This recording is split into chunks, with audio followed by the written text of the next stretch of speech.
Alright, these notes are on how to tell if a function is linear or not. So here's how you know. Now write these down in your notes.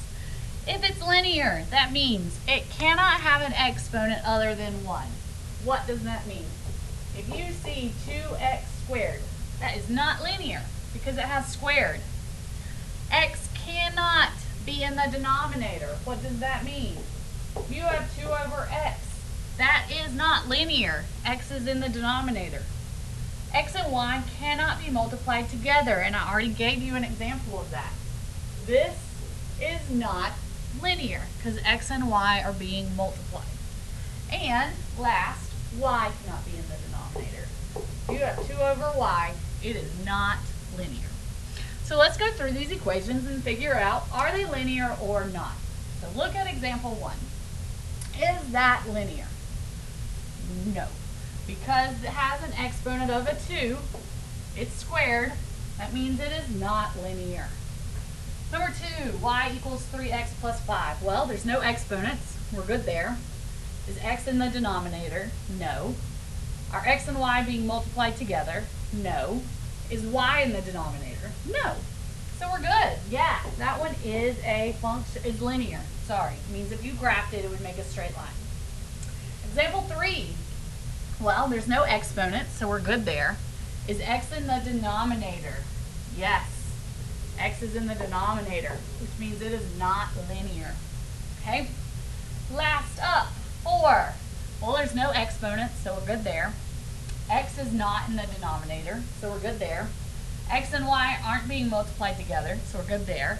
Is y in the denominator? Yes, y is in the denominator. And if y is in the denominator, it is not linear. Standard form, ax plus by equals c. A and b are not both 0, okay? And a must be positive. So, same rules. Can't have exponents. X and y are not multiplied or divided. X and y are not in the denominators. X and y are not exponents. And x and y are not under radical signs. Radical just means square root, okay? So, let's get this in standard form. Remember, standard form is ax plus by equals c. So basically, you want your x first, then your y, then your equals, then your number at the end. So, I got y. I need to move my 8x over. So I'm going to subtract 8x. Okay? So I want my x first. Alright, now follow me. Okay, I'm going to go slow. It's a negative 8x. So I'm going to put negative 8x. And it's a positive y. So I'm going to put plus y. Take a second and really make sure you understand how I wrote that. It was a negative, I subtracted 8x, which means it's negative. And it's a positive y, so I put a plus y. And then what's left over here is a negative 5. Now, if you remember, my rule was that I wanted x to be positive. Is x positive? No, it's not. It's a negative. So I'm going to multiply everything by negative 1. Multiply, multiply, multiply. So this becomes a positive 8x, and a negative y, and a positive 5. You can think of it as multiplying everything by negative 5, or you can just think of it as change every sign. Okay, if your x is negative, you change every sign. That's perfectly legal in the world of mathematics. So, standard form is 8x minus y equals 5. So, a is 8. Y, what do you put if there is no number? You put a 1. But it's a minus 1, so b is really negative 1, and c is 5. I'm sure some of you are like, what in the world did she just do? So we're going to do another one. Write this one down. Remember, standard form is ax plus by equals c, right? So let's look at what I need to move. I already got my x. I'm good with the x. I need to move that 7y over. So the opposite of a negative is a positive. So x comes first. It's a positive 14x. Y comes next. It's a positive 7y. And then what's left over here 21. So we're in standard form. It's 14x plus 7y equals 21. So A is 14, B is 7, C is 21. That one was pretty easy. Let's do another one. Remember standard form. It goes x, and then y, and then equals c. So I already got x and y. Whoops. I already got x and y over here. So I'm going to take this 3, I'm going to move it to the right. So I'm going to do minus 3, minus 3. So I have 5y minus 6x. 0 minus 3 is negative 3.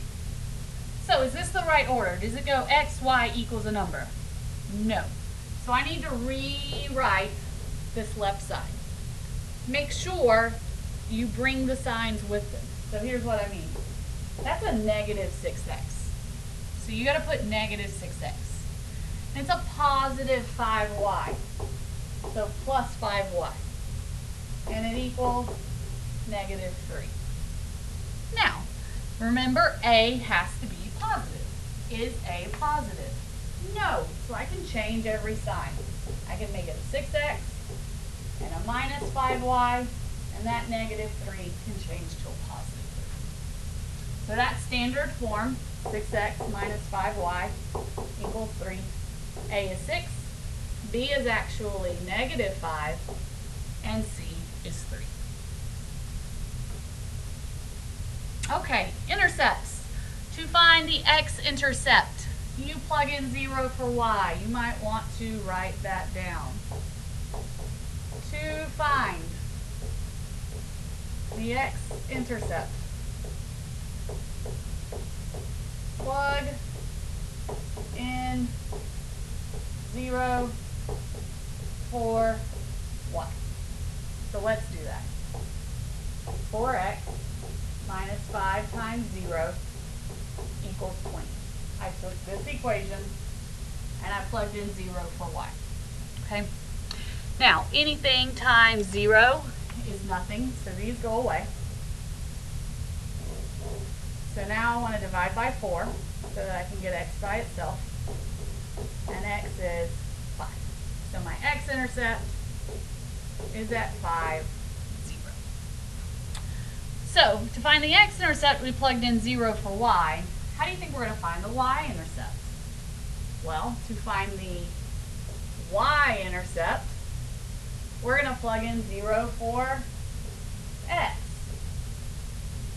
Find the y-intercept, plug in 0 for x. So I'm going to clear this out so I have room to write. So I'm going to have 4 times 0 minus 5y equals 20. 4 times 0 is nothing. So to solve this, I want to divide by negative 5.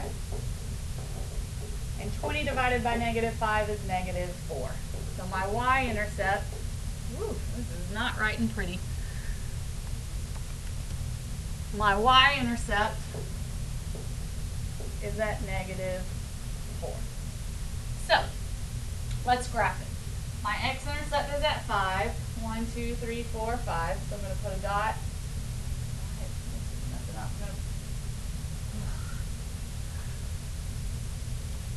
Whoops.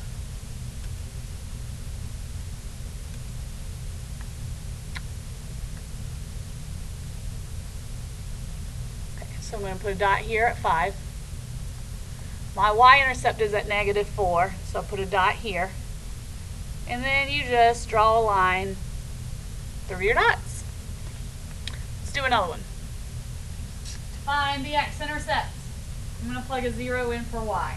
So 11x minus 2.2 times 0 plus 6.6 equals 0. 2 times 0 goes away.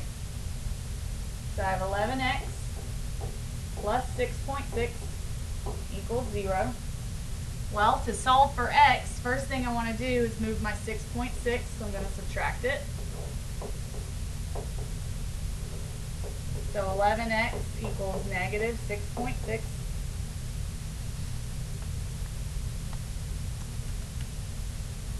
Next, the opposite of multiplying is dividing.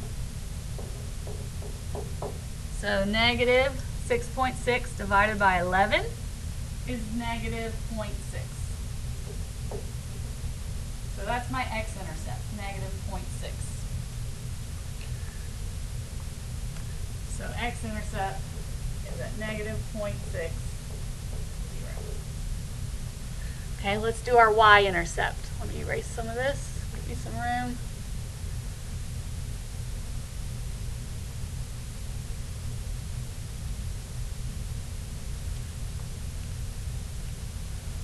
So y-intercept, I'm going to plug in 0 for x.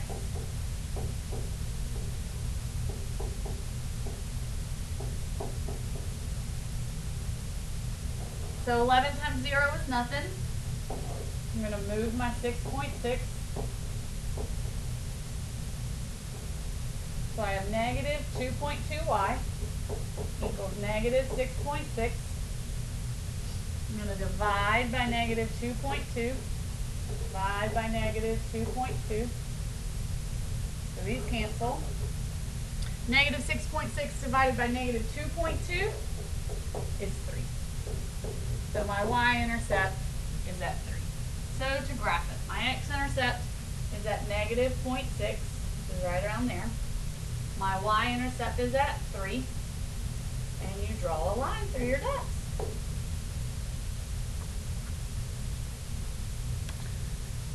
And that's it. So go try worksheet 2.2 and let me know if you need help.